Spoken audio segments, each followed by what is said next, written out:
Eu sou humano e, portanto, nada do que é humano me é estranho. Assim falava o poeta e dramaturgo romano Terêncio, e assim falo eu, Flávio Ricardo Vassoler, escritor, professor, youtuber e nômade, fiel como os pássaros migratórios. E hoje, em mais um vídeo de leitura literário-filosófica aqui no meu canal do YouTube, Flávio Ricardo Vassoler, eu trago para vocês fragmentos da obra O Existencialismo é um Humanismo, do grande filósofo e escritor francês Jean-Paul Sartre. Sem mais, então, passemos a palavra a Jean-Paul Sartre para que ele nos desvele o existencialismo é um humanismo. Gostaria de defender aqui o existencialismo de uma série de críticas que lhe foram feitas. Em primeiro lugar, acusaram-no de incitar as pessoas a permanecerem no imobilismo do desespero.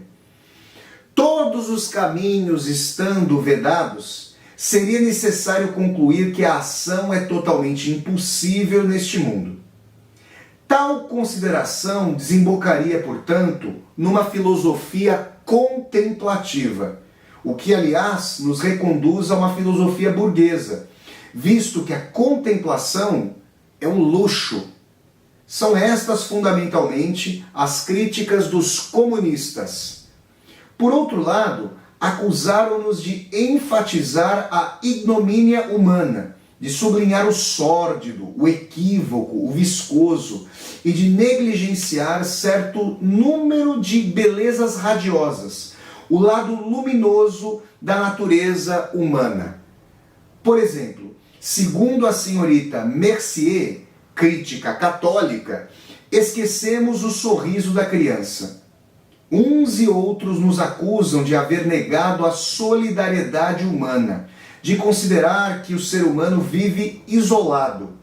Segundo os comunistas, isso se deve, em grande parte, ao fato de nós partirmos da pura subjetividade, ou seja, do penso cartesiano.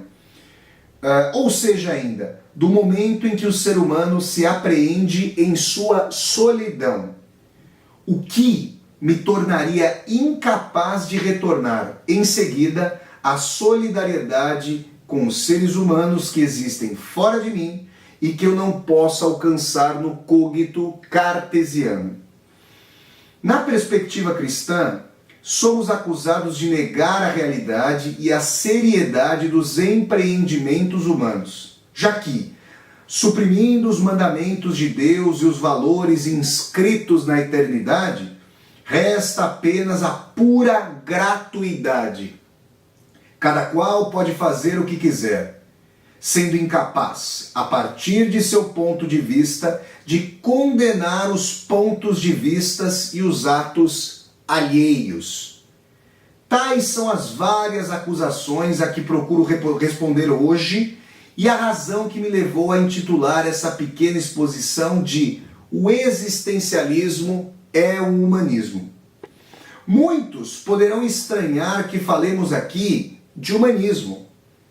Tentaremos explicitar em que sentido o entendemos. De qualquer modo, o que podemos desde já afirmar é que concebemos o existencialismo como uma doutrina que torna a vida humana possível e que, por outro lado, declara que toda verdade e toda ação implicam um meio e uma subjetividade humana. A crítica básica que nos fazem é, como se sabe, de enfatizarmos o lado negativo da vida humana. Contaram-me recentemente o caso de uma senhora que, tendo deixado escapar, por nervosismos, uma palavra vulgar, se desculpou dizendo: acho que estou ficando existencialista. A feiura é, por conseguinte, assimilada ao existencialismo. E é por isso que dizem sermos naturalistas. Se o somos, é estranho que assustemos e escandalizemos muito mais do que o naturalismo propriamente dito assusta ou escandaliza hoje em dia. Aqueles que digerem tranquilamente um romance de Zola, como A Terra, ficam repugnados e repugnadas quando leem um romance existencialista.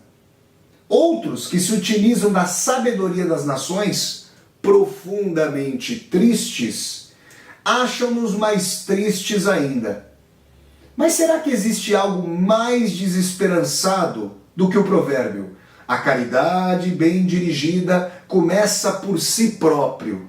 Ou, ama quem te serve e serás desprezado. Castiga quem te serve e serás amado.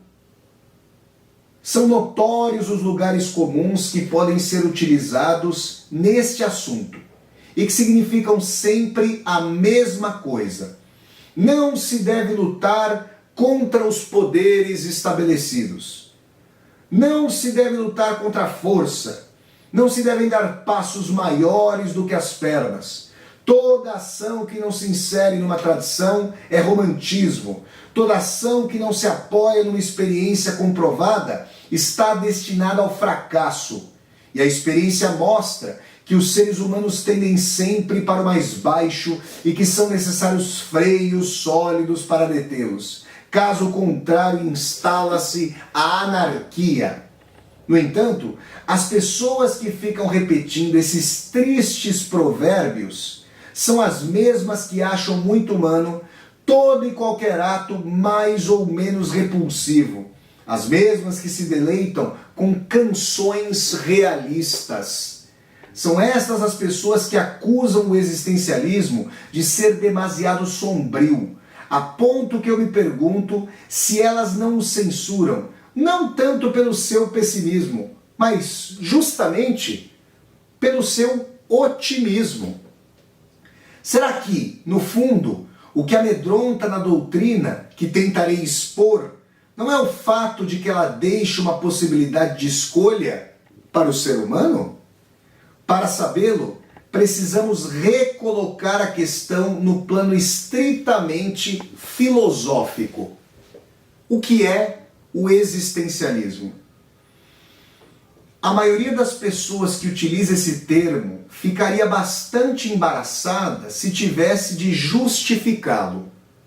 Hoje em dia, a palavra está na moda e qualquer um afirma, sem hesitação, que tal músico ou tal pintor é existencialista.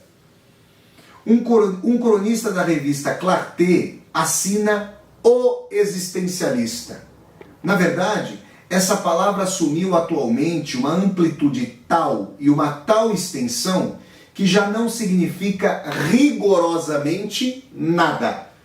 Está parecendo que, na ausência de uma doutrina de vanguarda análoga ao surrealismo, as pessoas, ávidas de escândalo e de agitação, estão se voltando para essa filosofia, que, aliás, não pode ajudá-las em nada nesse campo. O existencialismo, na realidade, é a doutrina menos escandalosa e mais austera. Ela destina-se exclusivamente aos técnicos e aos filósofos. Todavia, pode ser facilmente definida. O que torna as coisas complicadas é a existência de dois tipos de existencialistas. Por um lado, os cristãos, entre os quais colocarei Karl Jaspers e Gabriel Marcel, de confissão católica. E por outro, os ateus, entre os quais há que situar Martin Heidegger, assim como os existencialistas franceses e eu mesmo. O que eles têm em comum é simplesmente o fato de todos considerarem que a existência precede a essência, ou, se preferir, que é necessário partir da subjetividade. O que significa isso exatamente? Consideremos um objeto fabricado como, por exemplo, um livro ou um corta-papel. Esse objeto foi fabricado por um artífice que se inspirou num conceito.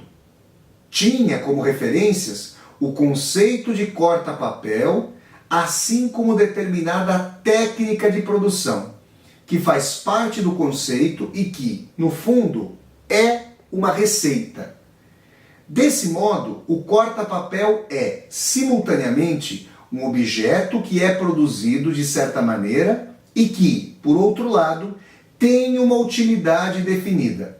Seria impossível imaginarmos uma pessoa que produzisse um corta-papel sem saber para que tal objeto serviria. Podemos assim afirmar que, no caso do corta-papel, a essência, ou seja, o conjunto das técnicas e das qualidades que permitem a sua produção e definição, precede a existência. E desse modo também, a presença de tal corta-papel ou de tal livro à minha frente é determinada. Eis aqui uma visão técnica do mundo, em função da qual podemos afirmar que a produção precede a existência. Ao concebermos um Deus criador, identificamo-lo, na maioria das vezes, com um artífice superior e, qualquer que seja a doutrina que considerarmos, quer se trate de uma doutrina como a de René Descartes ou como a de Leibniz, admitimos sempre que a vontade segue mais ou menos o entendimento, ou, no mínimo, que o acompanha, e que Deus, quando cria, sabe precisamente o que está criando. Assim, o conceito de ser humano no Espírito de Deus é assimilável ao conceito de corta-papel no espírito do industrial. E Deus produz o ser humano segundo determinadas técnicas e em função de determinada concepção. Exatamente como o artífice fabrica um corta-papel segundo uma definição e uma técnica.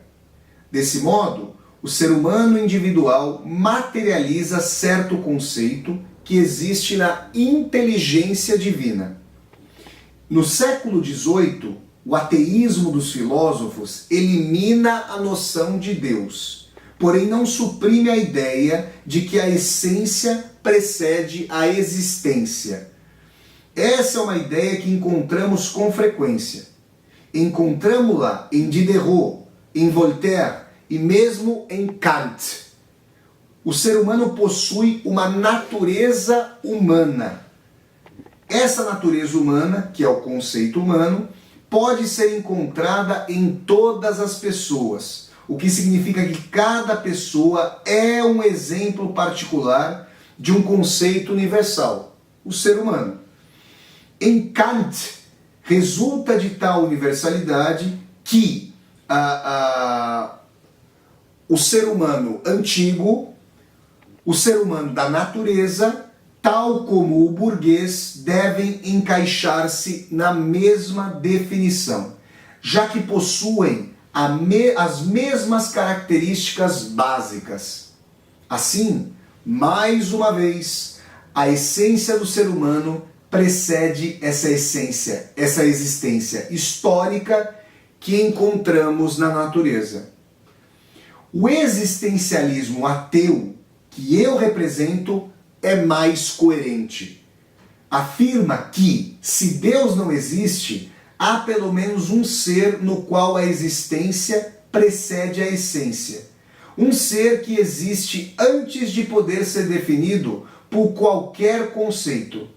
Este ser é o ser humano, ou, como diz Heidegger, a realidade humana. O que significa aqui dizer que a existência precede a essência? Significa que, em primeira instância, o ser humano existe, encontra a si mesmo, surge no mundo e só posteriormente se define. O ser humano, tal como o existencialista o concebe, só não é passível de uma definição porque, de início, não é nada. Só posteriormente será alguma coisa e será aquilo que ele fizer de si mesmo. Assim, não existe natureza humana, já que não existe um Deus para concebê-la. O ser humano é tão somente, não apenas como ele se concebe, mas também como ele se quer. Como ele se concebe após a existência.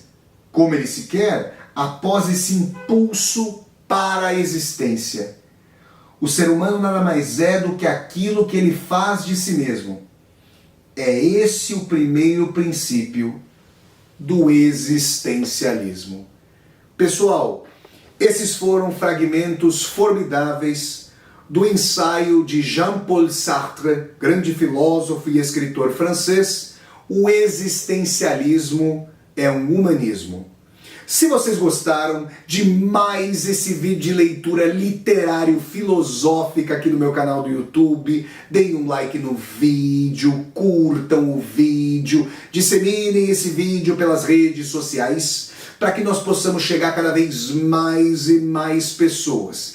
Se vocês estão chegando ao meu canal pela primeira vez, sejam muito bem-vindos e bem-vindas. Eu peço que vocês se inscrevam aqui no canal, toquem a sinetinha para poderem receber as notificações e deixem aqui embaixo do vídeo o seu comentário para que nós possamos conversar. E mais, se vocês gostam das atividades aqui do meu canal do YouTube, considerem a possibilidade de, ao clicarem na tecla Seja Membro, que está sob esse vídeo, considerem a possibilidade de se tornarem membros humanistas aqui do meu canal do YouTube para apoiarem, segundo sua possibilidade financeira, este meu projeto de universidade aberta no YouTube. Então é isso, pessoal. Até o próximo vídeo de leitura literária, gente. Tchau, tchau!